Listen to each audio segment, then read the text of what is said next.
छोड़ कबीर परमेश्वर जी की जय। बंदी छोड़ गरीबदास जी महाराज जी की जय। स्वामी रामदेवानंद जी गुरु महाराज जी की जय।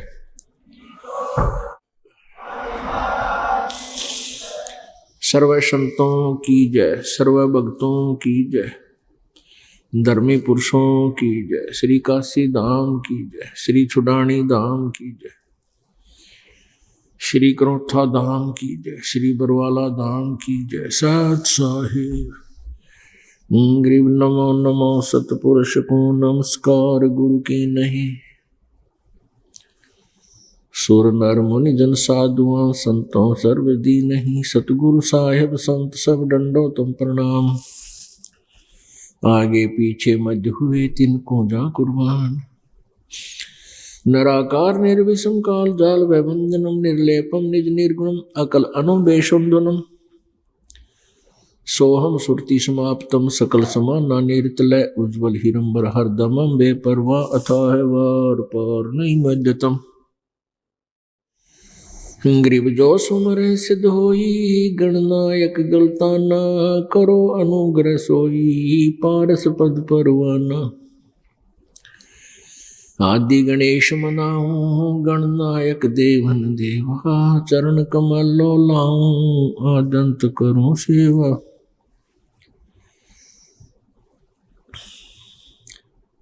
परम शक्ति संगीतम रिद्धि सिद्धि दाता सोई अवगत गुणे अतीतम सत्य पुरुष निर्मोही। जगदम्बा जगदीशम मंगल रूप मुरारी तन मन अर्पों शीशम भक्ति मुक्ति भंडारी। सुर नर मुनि जन ध्यावे ब्रह्मा विष्णु महेशा शेष शेष मुख गावे पूज्य आदि गणेशा। इंद्र कुबेर सरीखा वरुण धर्म राय ध्यावे समर्थ जीवन जी का मन इच्छा फल पावे। 33 कोटि आधारा ध्यावे से 88 उतरे भव जल पारा कट है यम की फांसी। 33 कोटि आधारा ध्यावे से 88 उतरे भव जल पारा कट है यम की फांसी।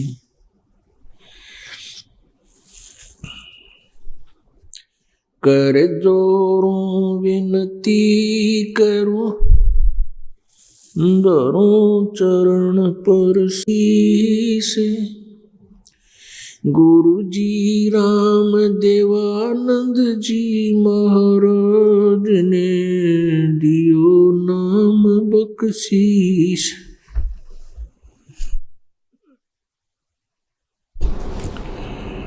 कोटि कोटि सिजदा करूं कोटि कोटि प्रणाम।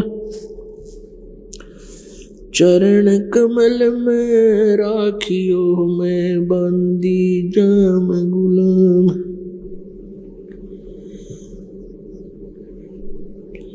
कुत्ता हूँ गुरुदेव का रामपाल दास का नाम। गले प्रेम की जेवड़ी जाखे चोवा जाऊं। तो करो तो बावड़ू दूर दूर करो तो जाऊं। जो राखो तो ही रहूं जो देवो सुख। जय इब कै सतगुरु मिले सब दुख आँखों रोए। चरणों ऊपर शीश धरूं कहूँ जो कहनी हो। कबीर साईं मिलेंगे पूछेंगे कुशलात। आदि अंत की सब कहूँ अपने दिल की बात। गुरु जी तुम ना भूलियो चाहे लाख लोग मिल जाएं। हमसे तुमको बहुत है तुमसे हमको नहीं। अवगुण किए तो बहुत किए, करत न मनिहारे। बावे बंदा बख्श दियो, बावे गर्दन उतार। अवगुण मेरे बाप जी, बख्शो गरीब नवाज। जे मैं पूत कपूत हूँ, बहुर पिता को लाज। मैं अपराधी जन्म का, नख सिख बरे विकार। तुम दाता दुख भंजना, मेरी करो संभार। परम पिता परमात्मा, सारी सृष्टि के रचनहार कुल मालिक कबीर परमेश्वर जी अपनी प्यारी आत्माओं को यथार्थ ज्ञान देने के लिए इस काल के लोक में आते हैं। वो हमें आकर बताते हैं कि तुम यहाँ काल के जाल में फंसे हुए हो, जन्म और मृत्यु के इस दीर्घ रोग से ग्रस्त हो।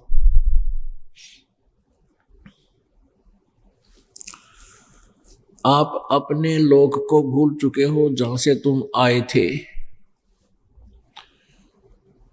इस काल भगवान ने इस ब्रह्म अर्थात ज्योति निरंजन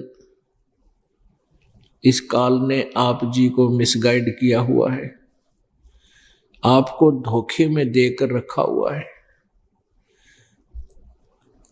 आपको यहां एक झूठे लालच में फंसा कर रखा हुआ है और आपके ऊपर इस त्रिगुणमयी माया का विशेष प्रेशर है, दबाव है। ये आपके बस की बात नहीं है कि आप यहां से अपना हृदय हटा सको। उसके लिए परमात्मा ने आके एक जड़ी बताई है। इस काल के दबाव को अपने ऊपर से हटाने के लिए परमेश्वर कबीर जी ने हमें एक तरीका बताया है, विधि बताई है। उसको हम सही ढंग से पालन करते हुए, उसी विधि से अपनी धार्मिक क्रियाओं को करते हुए हम इस काल के प्रेशर को भी, दबाव को भी हटा सकते हैं और अपने उस स्थान को भी पा सकते हैं जहां हम कभी मरते नहीं थे। यहां पर हमारी जन्म और मृत्यु सभी की है, चाहे कोई भी है। यहाँ ब्रह्मा जी हैं, विष्णु जी, शिव जी,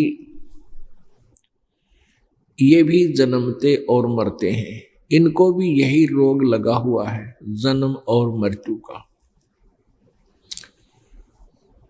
और जब तक हमारा जन्म और मृत्यु का ये सिलसिला, ये झंझट समाप्त नहीं होगा, हम सुखी नहीं हो सकते।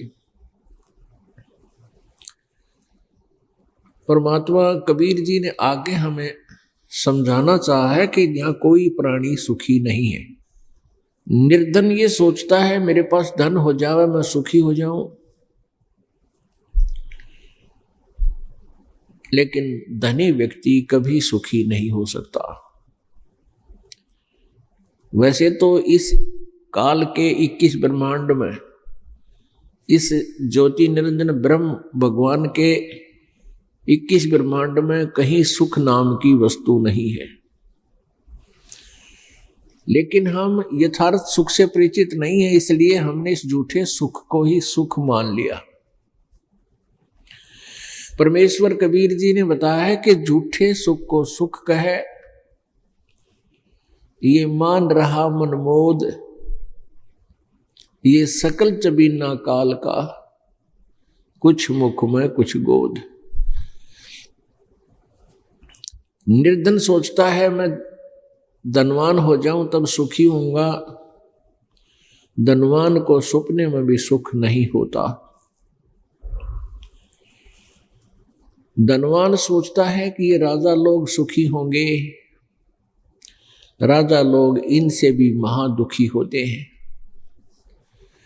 एक परिवार का मुखिया जिसमें 5-6 सदस्य ही होते हैं, उनकी व्यवस्था में, पालन पोषण में, उनके गर्मी सर्दी के कपड़े, ब्याह शादी, इसी व्यवस्था में कितना परेशान रहता है, कितना बिजी रहता है, वो सुखी नहीं होता। और एक बहुत बड़े अक्षेत्र का मुखिया, राजा जो है प्रजा का पिता होता है, और राजा को स्वाभाविक होता है कि उसकी जनता दुखी ना हो, क्योंकि जनता दुखी होकर के फिर विद्रोह कर देती है। उसकी एक मजबूरी होती है, जनता को सुख खुश रखूं, उसको पूरी सुविधाएं दूं ताकि वह मेरा विरोध ना कर ले। तो इस कारण से राजा सारा दिन रात दुखी रहता है, क्योंकि एक छोटे से परिवार का मुखिया कितना दुखी होता है उनकी व्यवस्था में, और राजा तो फिर बहुत बड़े क्षेत्र का प्रबंधक हो गया। तो यहां परमात्मा कहते हैं, राजा ये सोचता है कि स्वर्ग के देवता ही सुखी होंगे। स्वर्ग के देवताओं को भी कोई सुख नाम की चीज नहीं है। जिसको वो सुख मानते वो सुख नहीं, कुबद है, वो कुबद करते हैं। जैसे स्वर्ग में चले गए, स्वर्ग में क्या वस्तु है? अच्छे नाच गाने, नंगे नाच, सारे उल्टे कर्म, अपनी कमाई तो यहाँ से पुण्य करके ले गए थे, वहां बैठकर उनको बर्बाद कर लेते हैं, और फिर आकर के पशु योनि में, पक्षी की योनि में यहाँ फिर कष्ट उठाते हैं। अब देवता लोग समझते हैं इंद्र सुखी होगा, इंद्र देवताओं का राजा है, लेकिन इंद्र के जीवन से आप परिचित हो जाओगे तो सपने में भी इंद्र की गद्दी, राज्य की आप इच्छा नहीं करोगे, क्योंकि इंद्र अपने शासन काल को पूरा करके जब मृत्यु को प्राप्त होता है, वो सीधा गधे के शरीर को प्राप्त करता है, गधा बनता है। तो बताओ उसका क्या करेंगे? अब उस स्वर्ग के राज ने भी के चाटेंगे, अपने जो पुण्य थे वो तो राज्य के करके वहां बकवाद करके, क्योंकि राजा भी, इंद्र भी स्वर्ग सुखी नहीं है। इन पुराणों के अंदर देखिएगा, इंद्र के ऊपर, देवताओं के ऊपर राक्षसों ने दावा बोल दिया, और राजा भी ना, इंद्र भी राज छोड़ कर भाग गया, गद्दी जा छुपा किते गुफाओं में, धक्के खाता इंडिया। यहाँ सारे मार मार हो रही है। अब इंद्र सोचता है कि ब्रह्मलोक में गए हुए साधक वो ही सुखी होंगे। ब्रह्मलोक एक उच्च क्वालिटी का, उच्च स्तर का रेस्टोरेंट है, वहां और ज्यादा बकवाद है। एक समय मार्कंडे ऋषि तपस्या कर रहा था, तप कर रहा था। इंद्र को एक चिंता लग जाती है, इंद्र को एक इंस्ट्रक्शन दी जाती है स्वर्ग के राजा को कि तेरे शासन काल में यदि किसी ने इंद्र की गद्दी प्राप्त करने योग्य धार्मिक अनुष्ठान कर लिए तो तेरे को बीच से ही गद्दी से वंचित कर दिया जाएगा, राज्य से रहित कर दिया जाएगा। उसके लिए इंद्र क्या करता है कि कोई ऐसी साधना ना कर ले, उसकी साधना को खंड करवाता है। और ये राजनीति इतनी घटिया होती है, राज्य को सुरक्षित रखने के लिए राजा ना जाने कितने घटिया स्तर पर उतर जाता है, ना जाने कितने जुल्म या घटिया स्तर के कर्म भी करने को तैयार हो जाता है। इतनी बुद्धि मलिन हो जाती है। इंद्र ये देखता रहता है कि कहीं कोई तेरी गद्दी को प्राप्त करने योग्य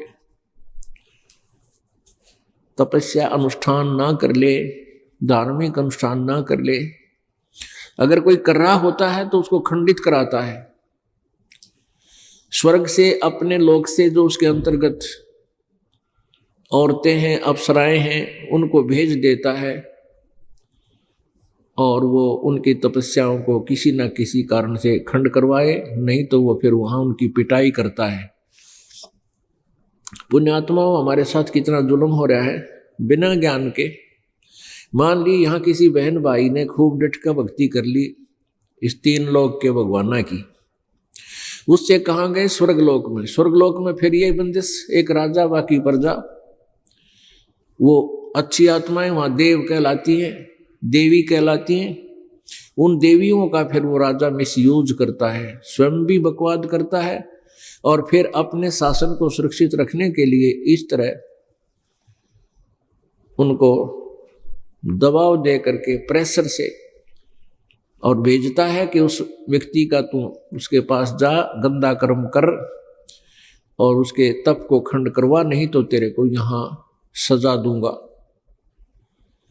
ऐसे जुल्म। और जहां पर वो देखता है कि अप्सराएं सक्सेस नहीं हो पाएंगी, अपनी पत्नी को भी इस दुष्कर्म के लिए भेज देता है, राज्य को सुरक्षित रखने के लिए। ये राज्य की इतनी गंदी चसक होती है। परमात्मा कहते हैं आपको जब ये ज्ञान होगा, सतगुरु मिले तो इच्छा मेटे पद्मल पदे समाना, कोई संत मिलेगा तो यहां से ऐसे ज्ञान दे करके आपकी बुद्धि को हटा करके सतलोक में जोड़ेगा। और जहां आशा ता बासा होई, मन करो वचन सुमरियो सोई। इंद्र ने एक अप्सरा भेजी मार्कंडे गोसाई, ऋषि मार्कंडे गोसाई की जो ना तपस्या को भंग कराने के लिए। उस उर्वशी ने बहुत सुंदर हार श्रृंगार किया, पूरे शरीर के ऊपर सुंदर सुगंधित लेप किया और वहां मार्कंडे ऋषि जहां बैठे तप कर रहे थे उसके सामने डांस करने लगी और अपनी सिद्धि से वहां एक ऐसा माहौल बना दिया, ऐसा वातावरण बना दिया, बहुत सुंदर, ना गर्मी ना ठंड, सर्दी रही, बसंत जैसा मौसम बना दिया और वहां डांस करने लगी।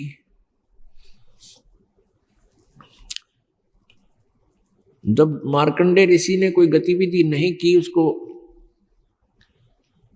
आकर्षित नहीं हुआ तो निवस्त्र होगी वह बिल्कुल। तो मार्कंडे ऋषि ने कहा कि हे बेटी, हे माई, हे बहन, यहां किस कारण आई, अपना उद्देश्य बता।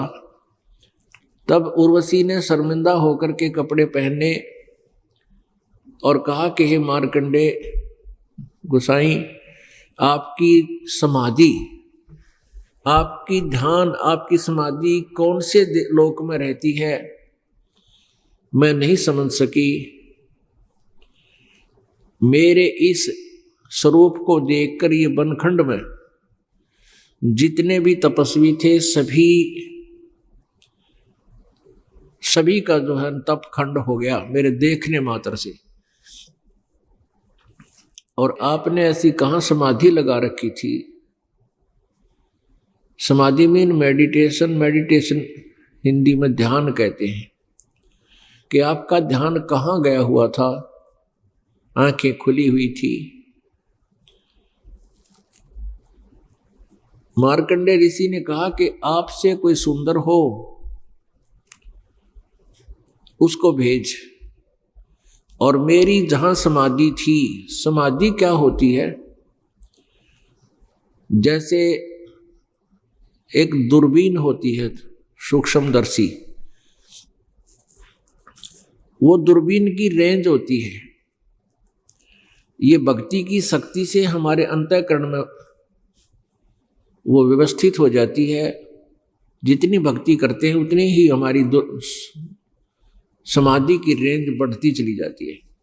तो समाधि में जैसे आंखें यहाँ खोलो या बंद रखें, ध्यान हमारा कहीं और पहुंच जाता है। जैसे हम कहीं गए हों, कभी देखा हो कोई स्थान, हम यहाँ बैठे हैं, आंखें खुली हैं, हमारा ध्यान वहाँ पहुंच जाता है, उस गांव में, नगर में, रिश्तेदारी में और उन मकानों में घूम आता है, कहाँ बैठा था, किससे बातें की थी, ऐसे ये ध्यान है।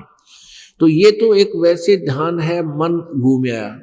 एक ऐसी स्थिति होती है कि यहाँ बैठा ऊपर के लोगों को या दूर देश में यहाँ पर भी वो देख सकता है कौन व्यक्ति कहाँ बैठा है, और ऐसे यहाँ बैठा उसकी आत्मा, वो समाधि बोलते हैं, वहां पहुंच जाती है। तो उसने बताया कि मेरी समाधि में जहां मेरा ध्यान गया हुआ था, जहां मैं नाच देख रहा था। अपने आत्माओं, एक कंसेप्ट को क्लियर करने के लिए बहुत सी जो है ना आपको ज्ञान बताने पड़ेंगे, बहुत सी जो है प्रमाण देने पड़ेंगे। अब समाधि कैसे लाई जा सकती है? समाधि के लिए जैसे समाधि लगाकर कहते हैं ना, भजन करे और कई वर्षों तक बैठा रहा, कई घंटे बैठा रहता है, तो उसमें ऐसा ही होता है। हमारे शरीर में ये कमल बने हुए हैं, और अभ्यास हठ योग से करते करते कोई चैनल उसकी पिछली पुण्य कमाई से कोई चैनल ऑन हो गया, यानी कोई कमल खुल गया, उसमें वो आत्मा उसका प्रवेश कर गया।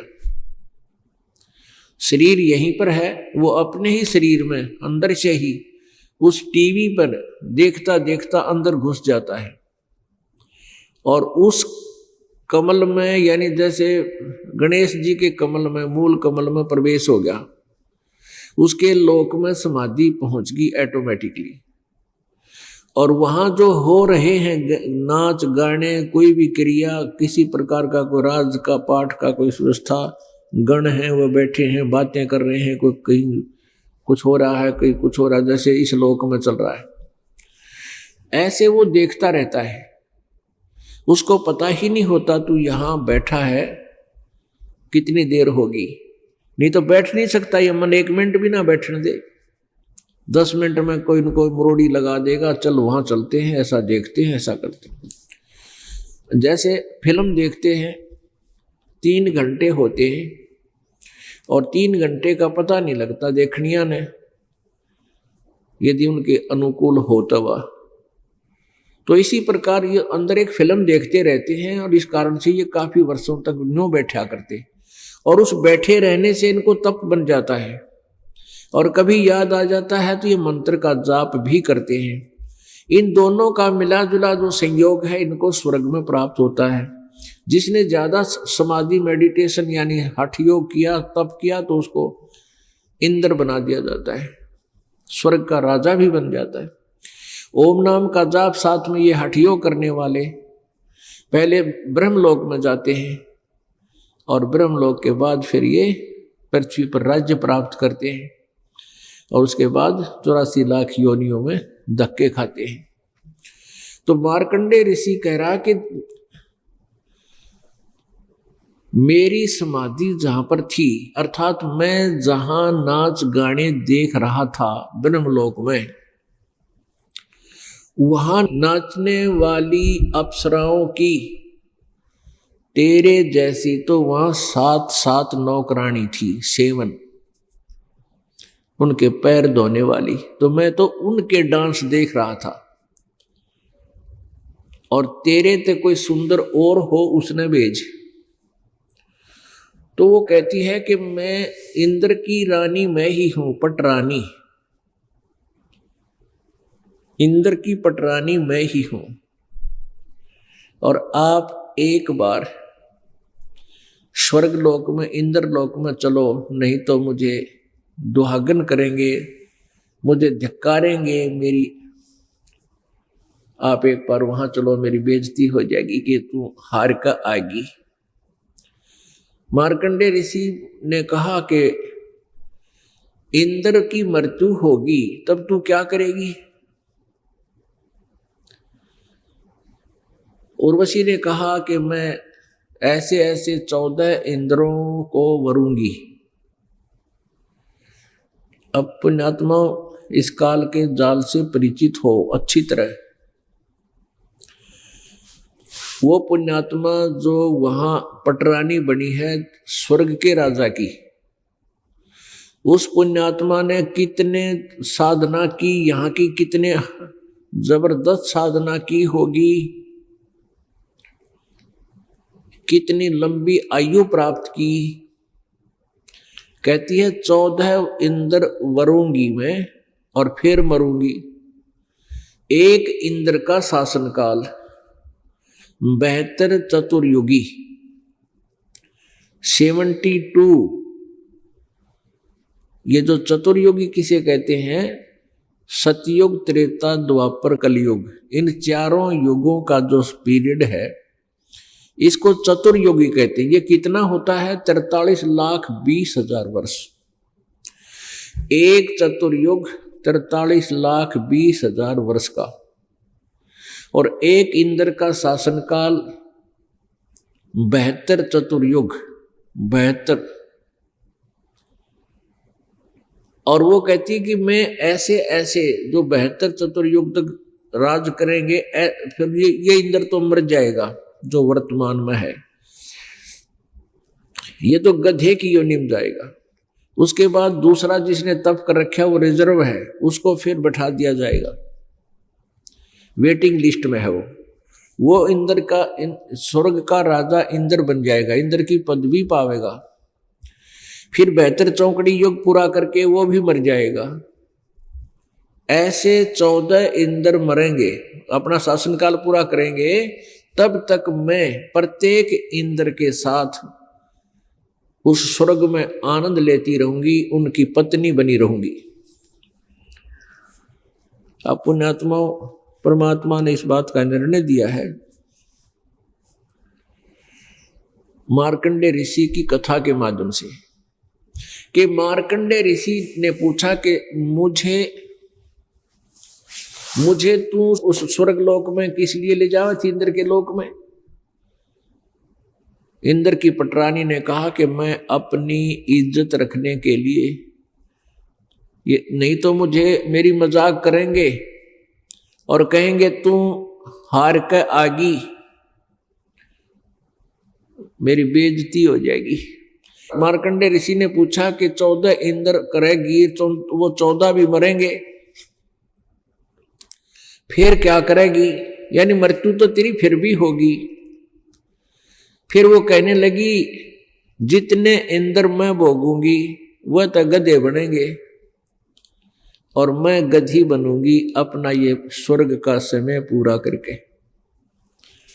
तो मार्कंडे ऋषि बोला फिर गधियां का इज्जत किसी, जब तू खुद कह तू अब जिंदा जी गधी, क्योंकि 14 खत्म करेगी और फिर भी इज्जत का ठेका ले रही। देख मन के किसी खोटे काम, और फिर भी इज्जतदार कहलाती है, 14 खत्म करेगी, 14 इंद्र भोगेगी और फिर क्या बनेगी? फिर गधी। आज भी गधी है तू बनने से पहले। इतने में इंद्र आ गया। जो पता लगा कि मार्कंडे ऋषि टस से मस नहीं हुआ, इंद्र ने आकर कहा कि हे महाराज, हे बंद निवाज, इंद्र की गद्दी प्राप्त करो, तुम जीते हम हारे। मार्कंडे ऋषि ने कहा कि अरे अरे इंद्र, तू क्या कहता है? ये इंद्र की गद्दी मेरा किससे काम की नहीं, मुझे नहीं चाहिए तेरे इंद्र का राज। और उसको समझाने की चेष्टा की मार्कंडे ऋषि ने कि इंद्र, अब तुझे मालूम है कि 72 चौकड़ी युग पूरा करके तेरी मृत्यु होगी, तेरा शासन काल पूरा होगा और उसके बाद तू गधा बनेगा।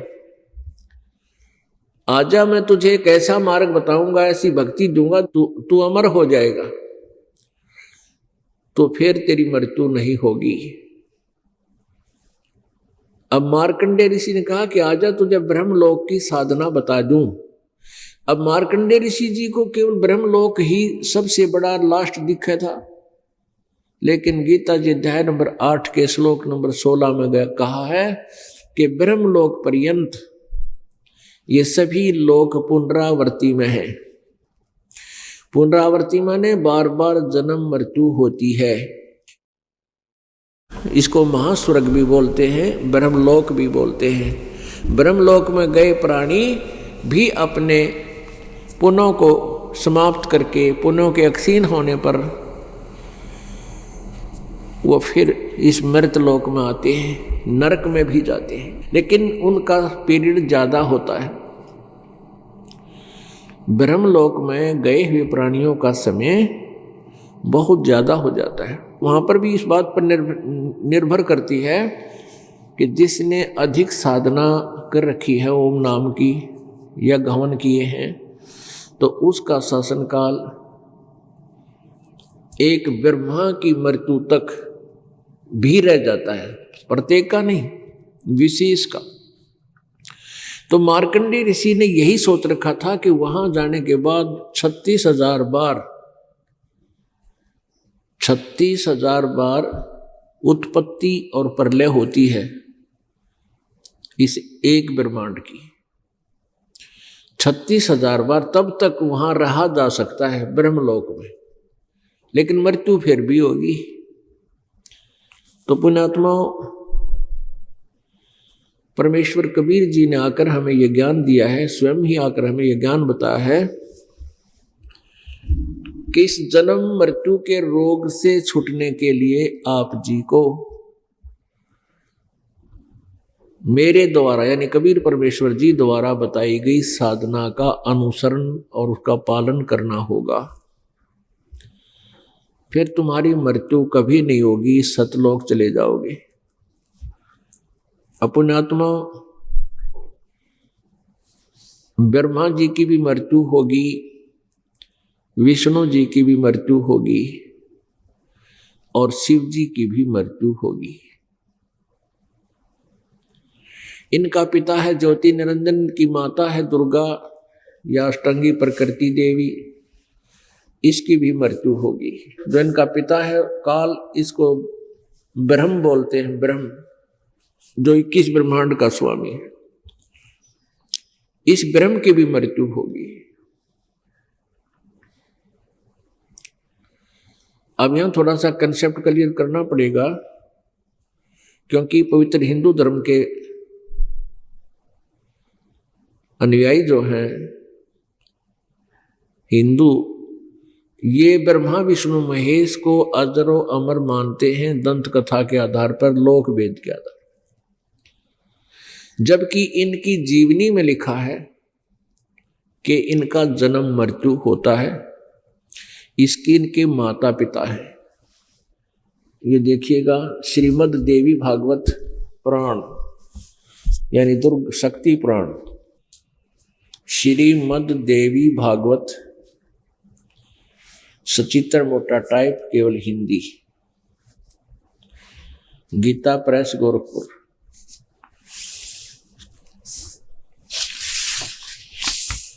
श्रीमद् देवी भागवत सचित्र मोटा टाइप केवल हिंदी, संपादक हनुमान प्रसाद पोदार, चिमनलाल गोस्वामी।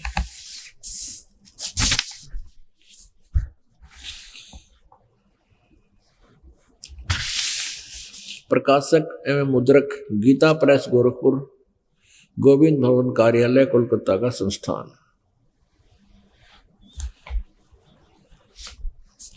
इसके तीसरे स्कंद में 123 पृष्ठ पे है।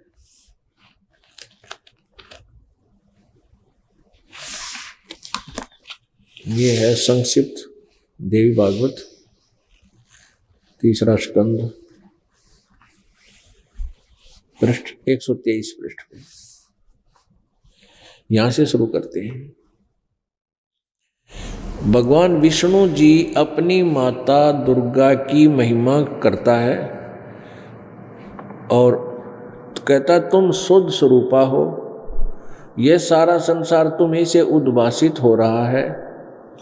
मैं ब्रह्मा और शंकर हम सभी तुम्हारी कृपा से विद्यमान हैं। हमारा आविर्भाव बिन जन्म, तिरोभाव बिन मृत्यु हुआ करता है। हमारा तो जन्म और मृत्यु, आविर्भाव और तिरोभाव होता है, अर्थात हम अविनाशी नहीं हैं। केवल तुम ही नित्य हो, तुम ही अविनाशी हो, जगत जननी हो, प्रकृति और सनातनी देवी हो। ये प्रकृति भी दुर्गा को कहते हैं। अब यहां देखिएगा, भगवान शंकर बोले,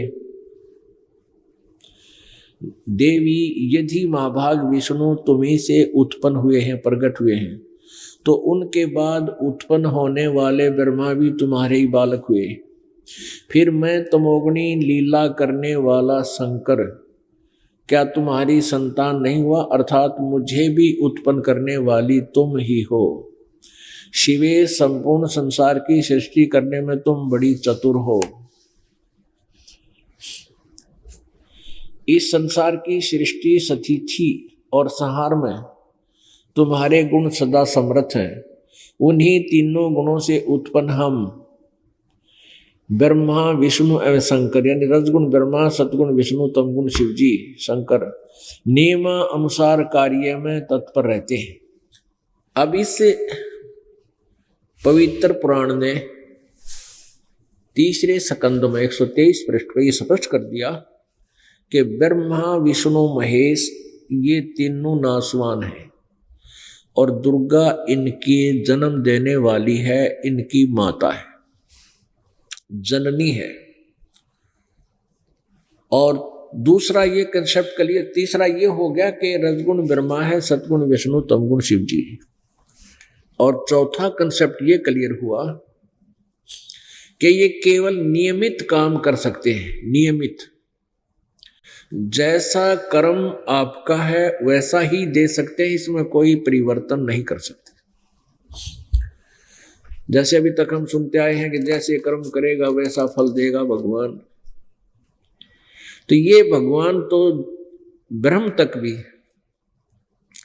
पर ब्रह्म तक भी एक पूर्ण ब्रह्म न छोड़कर, पार ब्रह्म को छोड़कर जितने भी ये भगवान हैं, ये केवल वर्क डन दे सकते हैं। जैसा किया वैसा ही फल मिलेगा। पुण्य के लिए अलग अकाउंट है, खाता है, और पाप का अलग से, तो दोनों ही भोगने पड़ते हैं। तो ये स्पष्ट कर रहे हैं कि हम तो केवल वही जो सीमित हमारी पावर्स हैं, उस पावर्स के हिसाब से हम सब काम करते हैं। हम किसी में कुछ चेंज नहीं कर सकते, नियमित काम करते हैं। पुण्यात्मा, जब तक ये तत्व ज्ञान हमें प्राप्त नहीं हुआ था, इस दास को भी पवित्र हिंदू धर्म में जन्म होने के कारण ब्रह्मा, विष्णु, महेश की वो लोक वेद कहानियां सुना करते थे। इनके कोई माता पिता नहीं, अजरो अमर है, यही सर्वशक्तिमान है, ये स्थिति, संहार और सृष्टि यही करते हैं।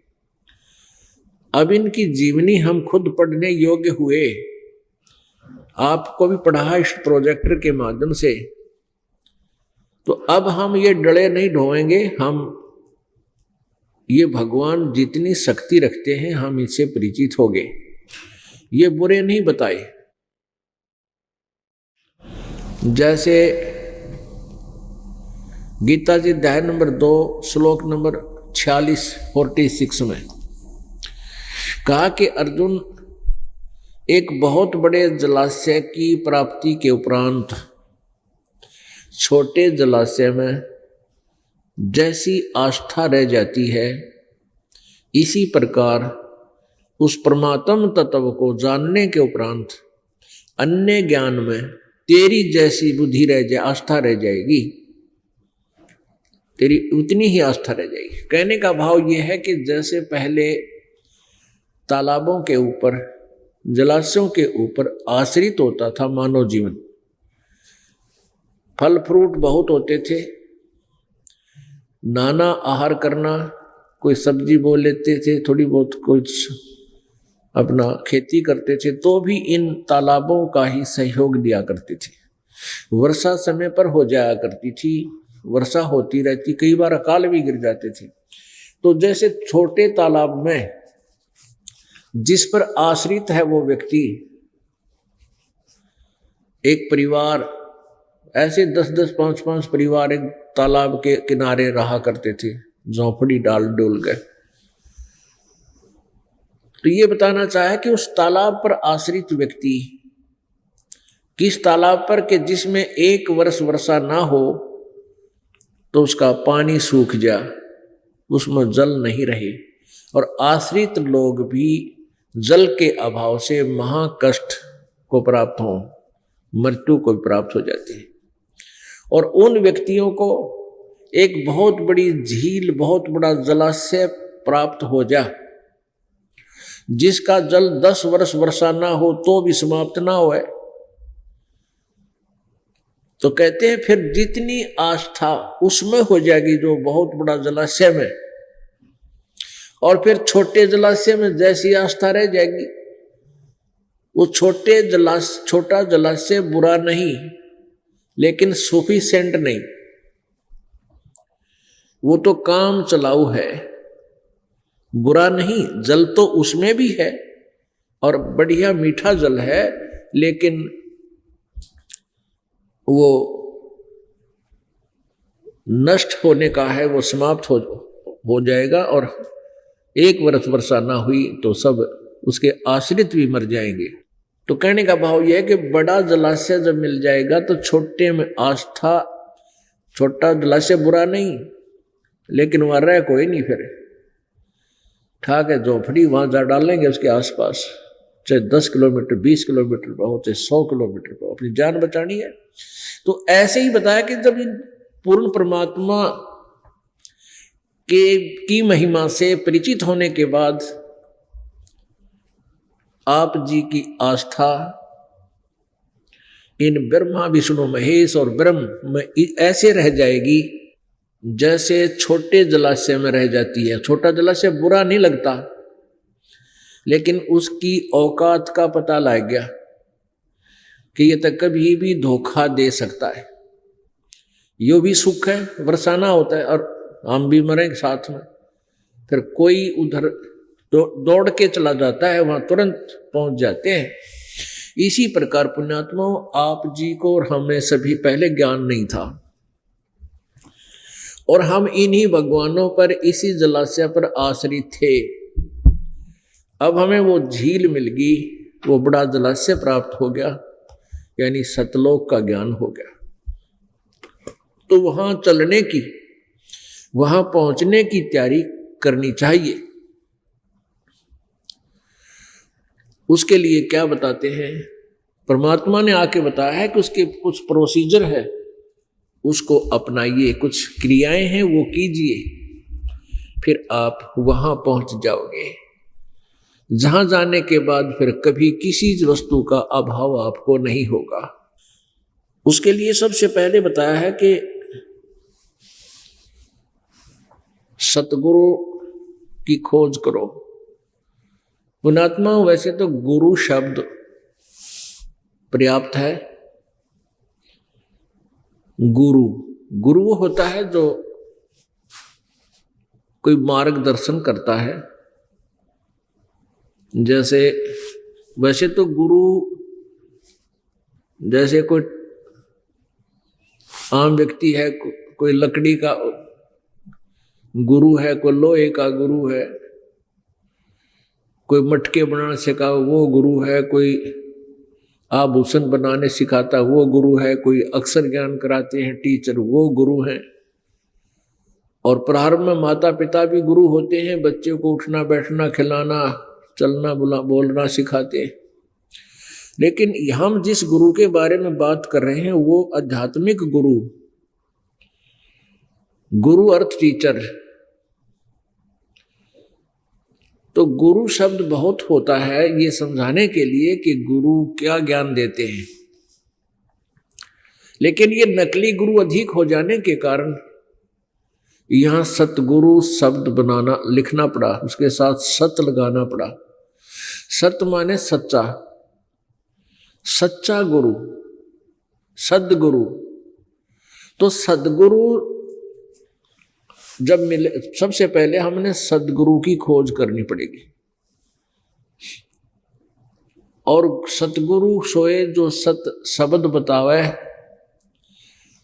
सतगुरु सोए सतनाम बतावे, और गुरु कछु काम न आवे। सदगुरु वही है जो सतनाम देता है।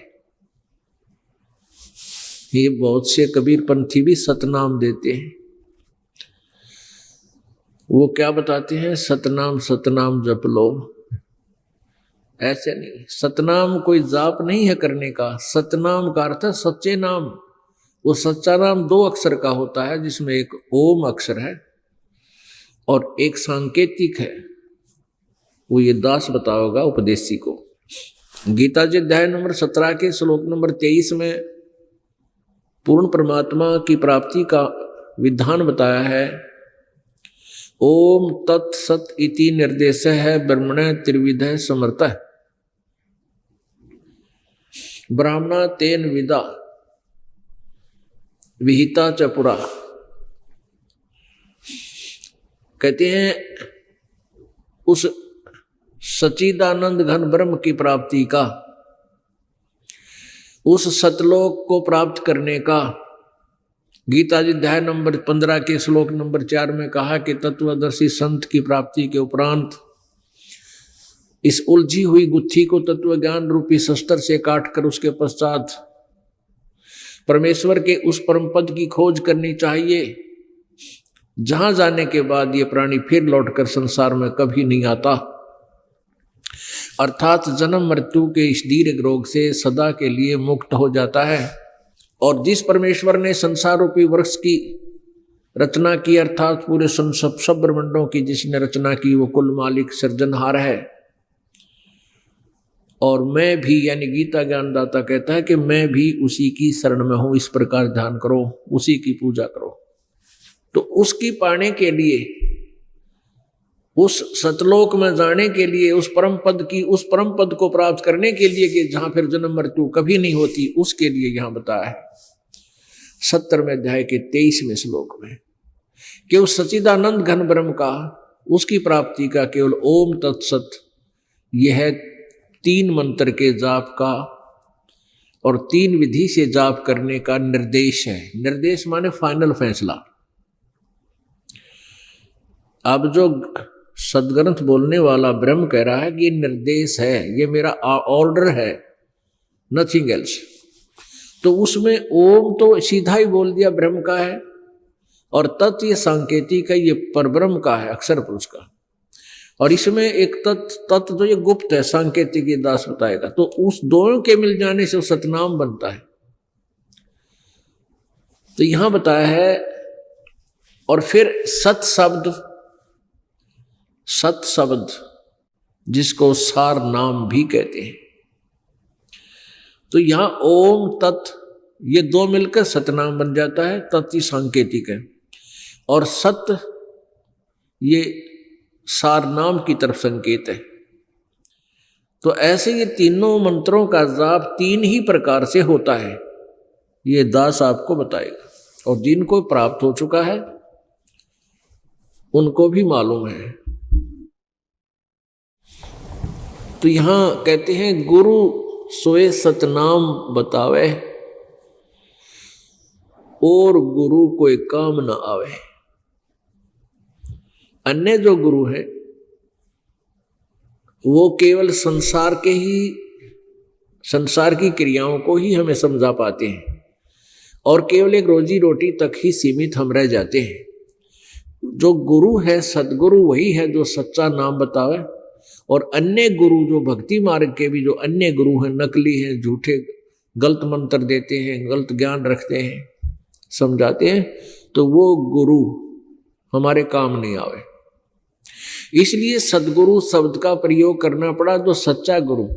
तो परमात्मा पाने के लिए सच्चे गुरु की तलाश करनी चाहिए। पुण्यात्मा,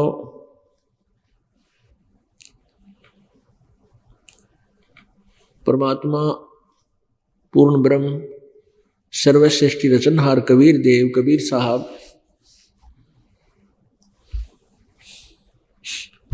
ये अपनी प्यारी आत्माओं को यथार्थ ज्ञान कराने के लिए स्वयं ही सतलोक से, अमरलोक से चलकर आते हैं, जहां इनका निज स्थान है।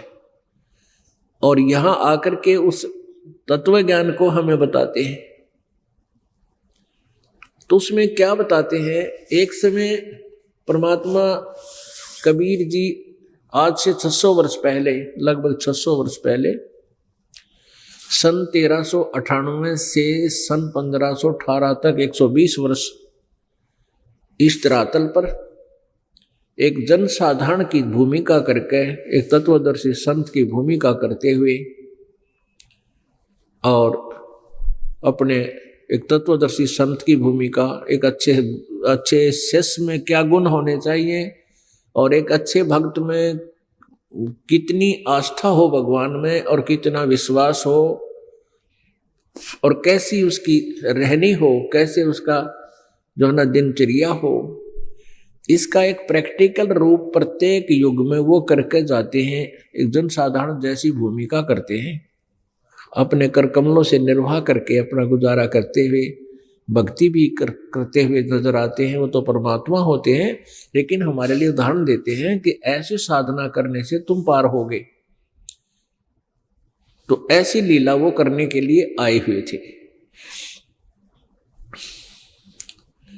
और एक जुलाहे का कार्य करने से, ताना कपड़ा बुनने के कारण, जुलाहे का कार्य करने के कारण वो जुलाहा कहलाए। वो परमात्मा सहस्री राय थे, किसी मां से जन्म नहीं लिया था। काशी शहर जिसको बनारस भी बोलते हैं, उस काशी शहर के अंदर एक लहर तारा नामक तालाब है, आज भी विद्यमान है। उसमें तो और ज्यादा वो अपने यथार्थ रूप में था। उसमें कमल के फूल खिले हुए थे। परमात्मा सतलोक से आए, एक शिशु रूप धारण किया और कमल के फूल पर विराजमान हो गए। इनके प्रत्यक्ष दृष्टा एक अष्टानंद नाम के ऋषि हैं और नीरू नीमा नामक एक जुलाहा दंपति उनको उठा ले गया परमात्मा बालक रूप में। वो निसंतान थे और परमात्मा की परवरिश की लीला एक जुलाहे के घर हुई। फिर बड़े होकर के उसी जुलाहे के कार्य को करने लगे, जिस कारण से जुलाहा कहलाए। उनके कोई माता पिता नहीं है। तो जब परमात्मा यहाँ आए हुए थे, 120 वर्ष तक रहे, बड़े हुए। जब 5 वर्ष की आयु में ही उन्होंने बड़े बड़े विद्वानों के छक्के छुड़ा दिए थे। किसी के पास जवाब नहीं था। परमात्मा प्रश्न किया करते थे, कौन ब्रह्मा का पिता है, कौन विष्णु की माँ और शंकर का दादा कौन है, मंडलेश्वर दे बता। जिसके पास भी जाते थे कि ब्राह्मण, हे ऋषि, ये प्रश्न उत्तर दो। वो कहा करते थे, इनके कोई माता पिता नहीं है, तो अजरो अमर है, सर्वेश्वर है, महेश्वर है और ये सारी सृष्टि की यही करता है, यही सतिथि सृष्टि करता, यही सतिथि करता, ये संहार करता। लेकिन परमात्मा बताया करते थे, नहीं, आप गलत ज्ञान दे रहे हो, तुम अपने ही सदग्रंथों से परिचित नहीं हो। उस समय परमात्मा की, परमेश्वर कबीर जी की वाणी को किसी ने विश्वास नहीं किया, नहीं समझा। और वही वाणी 600 वर्ष पहले लिखी हुई आज आपके समक्ष और बता रहे हैं। और हमारे सदग्रंथ जिनको हम सच्चे ग्रंथ मानते थे, जैसे पुराण, पवित्र 18 पुराण, पवित्र श्रीमद् भगवत गीता, पवित्र 4 वेद, ये उस परमेश्वर कबीर जी का ही गुणगान करते हैं। और ब्रह्मा विष्णु महेश की यथार्थ जीवनी से वो परिचित करा रहे हैं कि इनका जन्म मृत्यु होता है, दुर्गा इनकी माता है, ज्योति निरंजन इनका पिता, ये काल रूपी भगवान ब्रह्म। तो पुण्यात्माओं, परमात्मा जगह जगह जाकर सत्संग किया करते थे और यही विचार व्यक्त करते थे कि परमात्मा पाने के लिए सबसे पहले गुरु जी की आवश्यकता है। पहले तो ये डिफरेंस बताते थे कि तुम जिन भगवानों का जाप करते हो, भक्ति करते हो, वो केवल तुम्हें वर्क डन ही देते हैं, जैसा तुम करोगे वैसा ही देंगे। इसमें अगर आपके भाग्य में कोई दुख है, उसमें कोई परिवर्तन आपके ब्रह्मा विष्णु महेश नहीं कर सकते। अब कोई प्रश्न करता था कि आप कैसे कह रहे हो, कबीर जी को कहा करते थे परमेश्वर को कि तुम ये कैसे बात कह रहे हो कि ब्रह्मा विष्णु महेश कुछ नहीं कर सकते। राजा मोर ध्वज के पुत्र तामर ध्वज को आरे से चिरवा कर जीवित कर दिया था। परमात्मा कहा करते थे कि तामर ध्वज को तो जीवित कर दिया था, लेकिन अभिमन्यु को जीवित नहीं कर सके श्री कृष्ण जी। अभिमन्यु सुभद्रा का पुत्र था, सुभद्रा श्री कृष्ण जी की बहन थी, अभिमन्यु श्री कृष्ण जी का भांजा था। अपने भांजे को जीवित नहीं कर सका, जबकि पांडवों का कुल नाश हो रहा था। श्री कृष्ण रो रहा था, सारे पांडवों का परिवार रो रहा था, सुभद्रा भी टक्कर मार रही थी इकलौते पुत्र की मृत्यु के उपरांत। श्री कृष्ण जीवित नहीं कर सके। अब इसका कारण क्या है? परमात्मा ने बताया कि श्री कृष्ण जी उर्फ विष्णु, विष्णु जी, ब्रह्मा जी, शिव जी, ये केवल जैसा जिसका कर्म है उतना ही दे सकते हैं। हाँ, इतनी पावर इनमें है, जैसे किसी का शरीर काट दिया ये दोबारा जोड़ सकते हैं। जैसे तामर ध्वज को आरे से चिरवा कर 2 फाड़ करवा दिया था, मृत्यु को प्राप्त हो गया था, उस शरीर को भगवान श्री कृष्ण जी ने पुनः जोड़ दिया, फिर जीवित कर दिया। क्योंकि तामर ध्वज के श्वास शेष थे, उसकी जीवन शेष था, वो भी उसकी आयु बची हुई थी, इसलिए श्री कृष्ण जी ने उसको जीवित कर दिया।